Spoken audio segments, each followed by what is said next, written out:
Okay, so I'm back, and in this video I'm going to talk about building a weighted average expected value estimating system. I use it for a look to predict a 30-day trend. I'll discuss expected value, show building a expected value table in Java by giving a class example that finds the best attributes, and then further discussion to show how to estimate out 30 days.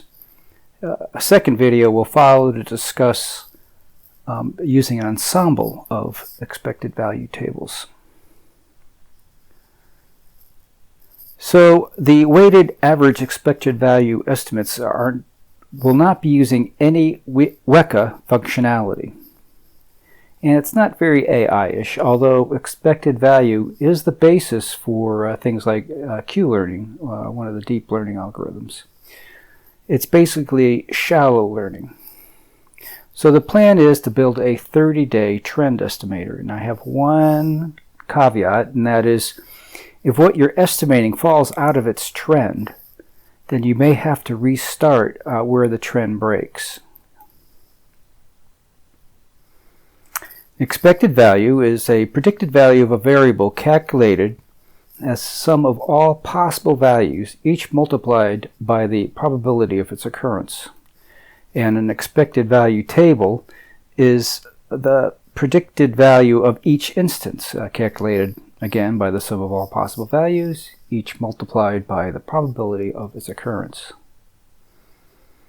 Here's a simple example of two attributes of using a moving average.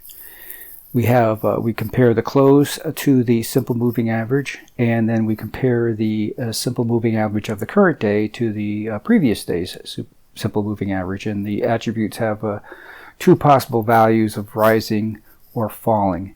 And in this table, the daily close to its compares it to the SMA has again two attribute values. The occurrences of 6,123, and the falling attribute has falling value has an occurrence count of 7,309, and the average net change when the close is above the average is 0.0235%, and again the falling is 0.21, about a little more than 0.02%. Again, we comparing the same instance, this time with the moving average compared to the previous day's moving average. It's rising and falling, and we get this two different types of occurrence accounts because the events, even though they occurred on the same day, what follows afterwards does not have to be the same. In my example, I'm going to combine 2 days worth of moving average. So instead of having 2 attributes, we'll have 4 attributes. And similarly, because of that, we will have 16 possible outcomes. This table here shows the first 5 and the last 2, along with the number of occurrences and the average next day percentage change. Now, the average next day percentage change is the percentage change that occurred on the second day. To carry the example a little further, let's say today's results had a rising where the price was above the moving average and the moving average was greater than or rising above the previous day's moving average. Then we have 4 possible outcomes and we look at each of the following days, and we get this 4 attribute values of rising, falling, rising, and falling, just like if we had a 1-day attribute. Again, we have the weights, or the number of times it occurred, and the average percentage change. We take that average percentage change and multiply it by the weight, or the occurrence count, sum them all up, and divide by the sum of the weights, which is, again, a weighted average. And in this case, we get just about 0.02%. So now let's go look at the source code. But just a reminder, the source code is available at SourceForge under that user ID or that title, and the URL is sourceforge.net projects/AI-stock/trends. And just a reminder, if you like what you see, please press the like button, share it with the share function, and subscribe, please. Thank you. Before we go to look at the expected value class that we're going to use, let's take a look at two ancillary classes and one auxiliary class. The two ancillary classes, first one is stock prices, which loads in a Yahoo historical data file, which is in CSV format. You've seen me use this in previous videos. In this case, we are going to build a class to do it instead of storing it within the program that's going to use it. The data is stored in an array list, but since ta-lib has not been brought up to date to deal with the new Java classes, we'll use a lambda function to convert those array lists into a native double array. The second ancillary class is called averager, which does a simple moving average or a weighted moving average. You simply pass in the value that you want to include into your averaging. And if you're doing the weighted moving average, you pass in the value and the weight that you want to apply to it. Using the get function, we get the average. And there's a second method to get the total number of the count, or actually, if you use weighting, the total sum of the weights. The expected values for each percentage change will be stored in what is called a state table. The state table is a Java tree map using a key, and then the averager class, which will average each percentage change for that particular key value. The key value is a vector of two strings, which would be the attributes for that day, that day and the next day. Again, in the averager function, we will average the change between day 1 and day 2. So here is our first expected average estimator. Again, we'll be using a simple moving average. Here's our state table with the key and the averager class to track each average for each event. Stop testing here is a breakpoint to delineate the data used for testing and data used for training. The testing data will be the last 260 dates of the input, and training will be everything before that. Here's the moving average and closes that will be used, the objects used for building the attributes. And here's the main class where we pass in that stock prices object. The difference in days we'll be doing from 1 to 30. And then there is the period. This is used to find the best moving average period based on what I call an accuracy test. We initialize the state table for each run, store the closes, and call the ta-lib simple moving average method to build us our simple moving average array here. And we have two strings. Again, that's the attributes of today's event and tomorrow's event. Today's event is called this state, and tomorrow's event is called the transition state attribute.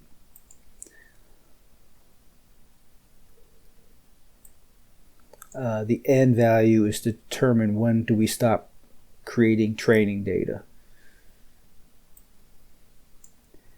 And then we just simply loop through all of the data that's available to us. I'll beg index.value is where the actual moving average data is started by in the ta-lib array, and will go until the very end. If we had set stop testing here to 0, then we would go through the entire input. Then we build the two event values by calling a method called getWhatICanSee, and an I obviously is the current date, and then I plus 1 would be put into the transitioning state or tomorrow's date.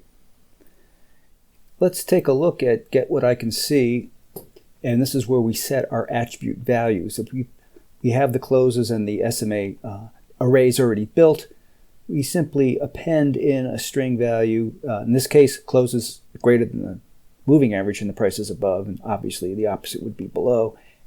And we compare the moving average to the previous day's moving average. If it's greater, it's rising, and if it's not, it's falling. Here is the percentage change for the closes from the current date and the date that we want to compare to in the future. We build the state table key, passing in those two attributes. Then we go into the state table here to get the averager for those two particular events. If there is no averager, obviously we will have to create one and store it in the table. And then we simply add in the percentage change for each one of those matching events. Into the heart and soul of the program, we're going to find the best moving average period for each day being from 1 to 30 days out. The best moving average period check will be from 2 periods to 25 periods. And then we'll make an estimate using the current date data. This is a hybrid of classification and regression. Again, the program will loop through a variety of possible moving average periods. After the training table has been built, or the state table has been built, a testing phase is run, and it uses a classification-like process where it tries to find the best moving average period, which I call the accuracy test. And that simply is the summing up of the correct calls for a buy or a sell, buy being a change is greater than 1%, and a sell, the percentage change is less than 1, and then divides it up for the total number of calls. And if you want, the program will kick out a confusion matrix for you. Once that's been done, we can, after we found the best moving average period, we rerun the class again, and this time we create a regression-like function. It uses a particular day's event, obviously the current days, and then it compares it to all of the possible following days' events. And it computes a weighted moving average of each of those percentage changes for all possible events. Back to the code, we are going to use the SPY data that we downloaded from Yahoo and loaded into our stock prices classes. We create what is called the best period table, which is simply an integer and an integer. The integer is the day from 1 to 30, and the other integer that we is the value is the best period. We're going to find each best period for 30 days, and we'll test periods from 2 through 25. We call the class passing the stock prices, days out, and the period, and then we call the classes accuracy tests, which again is down here, and it's simply a confusion, generates a confusion matrix based on if we expect the price to go up or if we expect the price to go down. Percentage change greater than 1 or the percentage change less than 1. confusion matrix. If it's greater than 1, we just add a 1 to the position for a correct buy call. And if it's a correct sell call, we move it to position 0. See, these two represent an incorrect call. I could have just simply tracked each individual, summed up correct calls and divided it by the number of calls, but I'd like to look at the percentage change through the, not the percentage change, but I'd like to look at the accuracy through the confusion matrix, and that's why there's a variable that you can pass to the method, which is a true or a false, and if it's true, the confusion matrix will be displayed to you through this process here. So anyways, we return the accuracy percentage, and again, that is simply the correct number of buys and sells divided by the total number of calls it made.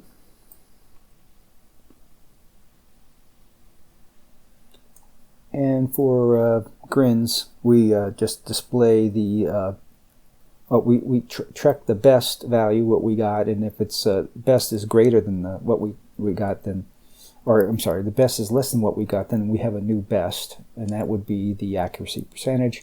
And then we track also the period, and at the end we dump out the value that we just got, just so we can see it in the sys-out. Let's take a break and show you what's going to happen next. So, what can we do with all these estimates? Well, if we take today's data, we can make an estimate for tomorrow or the next day. And if we take the 2-day look-ahead data, we can take yesterday's data and give us an estimate for tomorrow, and today's data to give an estimate for 2 days ahead. And with the 3-day look-ahead, we can take data from 2 days ago to give us an estimate for tomorrow, yesterday's data to give us an estimate for 2 days ahead, and today's data to give us an estimate for 3 days ahead. And we can do this on out through the 30-day look-ahead that we've done. On top of that, we can average all of tomorrow's estimates, and we can average all of the next day's estimates, and so on and so forth. This is how we do it in the code. We build another tree map with the integer being the days ahead and another averager object. We iterate over the days that we built the best period table from, and we put in we create the averager object for the table, pull out the best period from the best period table, call the simple moving average expected averager estimator object again, we create another one, and then we make a prediction on all of the averages, and that's down here below, which simply goes through the number of days back through the number of days ahead that we've passed in, along with our all averages table.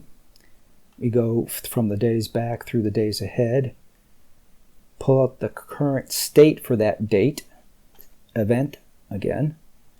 We find out what the percentage average change is. If it's a 0, it comes back as a 0. Let's average that out to a 1, which means no change at all. I've been actively thinking that maybe we should use an average change while we're building the test data. We pull out the averager for that particular days ahead value, and then we add in we take the closes and multiply it by the average change. Finally, after we've done all that, we just simply display all the data in the system console. Okay, so let's run the program now to get a 30-day trend estimate. Today is August 23rd, 2019. Jay Powell made his big announcement at Jackson Hole. The markets are down big today. I've downloaded the SPY data, historical data from Yahoo, so it has everything up till yesterday. And I ran the program, and here are the results. I'll paste them into the spreadsheet. This first set of data is the results from trying to find the best period for each day out. Looks like period 2 is the best, and the best return we got was a 64% accuracy. I'll delete that and let's make a chart. And from what it looks like, we're expecting a downturn over the next 7 to 9 trading days, with a little flatness for the next week after that, and then a rise through the end of September of 2019 into probably the second week of October. So that's it, and the next video will be about creating an ensemble of these weighted average expected value estimates using different types of ta-lib methods and functions. And that's it. So listen, if you like what you see, press the like button, share it with others, and subscribe. Thank you.